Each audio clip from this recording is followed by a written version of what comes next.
Hello दोस्तों, Motors के बारे में तो आप जानते ही होंगे और आपको ये भी पता होगा कि मोटर्स की हमारी डेली लाइफ में कितनी इम्पोर्टेंस है।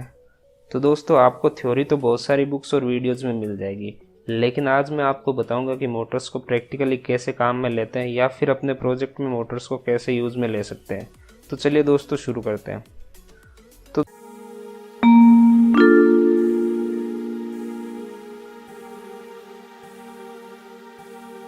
दोस्तों, मोटर्स को हम दो पार्ट्स में डिवाइड कर सकते हैं।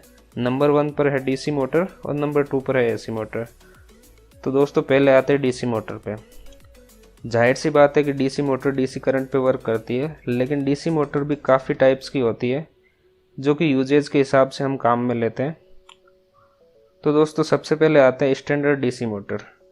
दोस्तों, ये मोटर सबसे सिंपल टाइप की है, या ये कहे तो इसको इजीली ऑपरेट कर सकते हैं। मतलब आप डायरेक्टली पावर सप्लाई कनेक्ट करो और मोटर स्टार्ट हो जाएगी। आपको किसी भी टाइप के कंट्रोलर की ज़रूरत नहीं होगी। अब आप कोई प्रोजेक्ट बनाना चाह रहे हो, जैसे कि ब्लूटूथ रोबोट, तो इसमें काम में आती है डीसी गियर्ड मोटर। मतलब ये एक सिंपल मोटर होती है, लेकिन इसके आगे एक गियर बॉक्स होता है जो कि आरपीएम को कम कर देता है और पावर को बढ़ा देता है।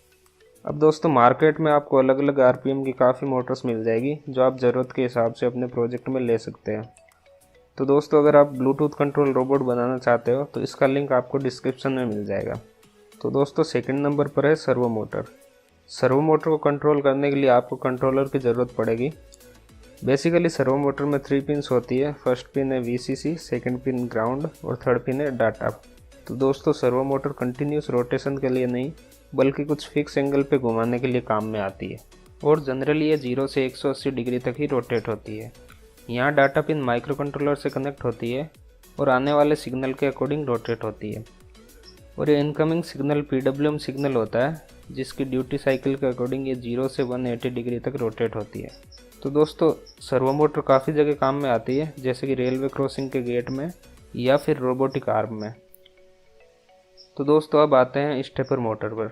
जैसा कि इसके नाम से पता चलता है कि स्टेप बाय स्टेप रोटेट होती है।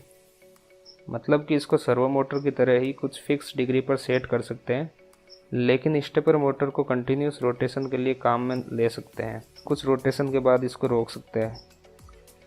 फॉर एग्जांपल, 10 रोटेशन के बाद 30 डिग्री पर हम रोकना चाहें तो हम रोक सकते हैं। तो दोस्तों, स्टेपर मोटर के लिए भी हमें माइक्रो कंट्रोलर की ज़रूरत होगी और साथ ही ज़रूरत होगी एक मोटर ड्राइवर आईसी की। तो दोस्तों, स्टेपर मोटर भी काफ़ी तरह की होती है, जैसे 4 वायर, 5 वायर और 6 वायर। इन वायर से आने वाले पल्स सिग्नल्स के अकॉर्डिंग मोटर रोटेट होती है। यहाँ मोटर को कैसे भी रोटेट कर सकते हैं, जैसे कि क्लॉकवाइज या एंटी क्लॉकवाइज। तो दोस्तों, स्टेपर मोटर काफ़ी जगह काम में ली जाती है, जैसे कि CNC मशीन, प्रिंटर या फिर CD राइटर। तो दोस्तों, अब देखते हैं एसी मोटर्स।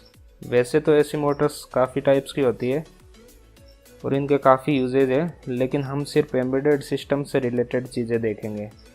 तो दोस्तों, एसी मोटर को हम दो तरह से यूज़ में ले सकते हैं। फर्स्ट नंबर पर है यूजिंग रिले और सेकंड नंबर पर है यूजिंग ट्राइग। तो दोस्तों, सबसे पहले देखते हैं यूजिंग रिले। रिले एक इलेक्ट्रॉनिक स्विच है और यहाँ इनपुट साइड से आने वाले सिग्नल से मोटर ऑन या फिर ऑफ होती है। तो दोस्तों, अब आते हैं यूजिंग ट्राइग। रिले से हम मोटर को ओनली ऑन या फिर ऑफ कर सकते हैं, लेकिन ट्राइग से हम मोटर की स्पीड भी कंट्रोल कर सकते हैं। यहाँ ट्राइग और एक ऑप्टो आइसोलेटर से एक सर्किट बनता है और इसके इनपुट साइड में माइक्रो कंट्रोलर के थ्रू आने वाले PWM सिग्नल के अकॉर्डिंग मोटर की स्पीड कंट्रोल होती है। तो दोस्तों, यहाँ इस वीडियो में मैंने केवल इंट्रोडक्शन दिया है। अगर आप इनमें से किसी भी टॉपिक पर फुल ट्यूटोरियल चाहते हो तो नीचे कमेंट करें। तो दोस्तों, आज के लिए बस इतना ही। अगर आपको ये वीडियो अच्छा लगा हो तो कमेंट करके ज़रूर बताइए और मेरा चैनल सब्सक्राइब करना मत भूलिए।